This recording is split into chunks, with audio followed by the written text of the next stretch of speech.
A lot of people really come out for the presidential election. After 3 weeks of early in-person voting in Carroll County for the 2024 presidential elections, more than 30,000 voters cast their ballot.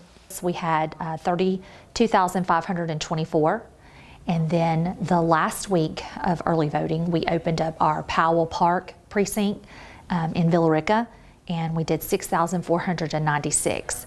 We have had some absentee ballots come in. We have a total of 1,780.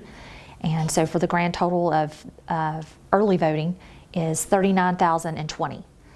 As the new Elections Supervisor Michael Ock is now in the midst of voting season and preparing for the busy days leading up to November 5th, he reminisces on his first day of early in-person voting in Carroll County. We had a crazy day yesterday. We had 2,527 votes were cast yesterday. According to Ock, Carroll County ranks 19th out of 159 counties in Georgia for the number of registered voters. We have 97,000 registered voters here in Carroll County.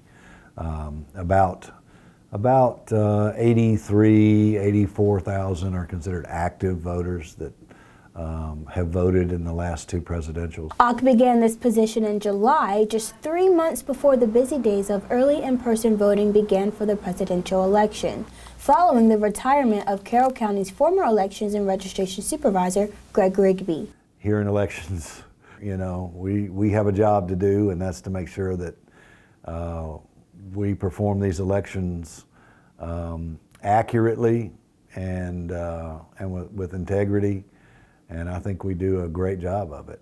Ock, now settling in his new role, discusses the current political climate and concerns some voters and workers have about their safety while at the voting booths.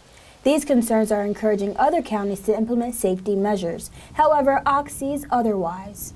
I know Cobb County is putting armed officers in their polling places, but I've chosen not to really put any uniformed officers or anything like that into polling places. I just don't think we need it, but also I think there's a certain measure of intimidation that comes with that doesn't belong in a polling place. We've all had discussions, including your West Georgia PD, the City of Carrollton, the Sheriff's Office, and they all are ready to respond should the need arise.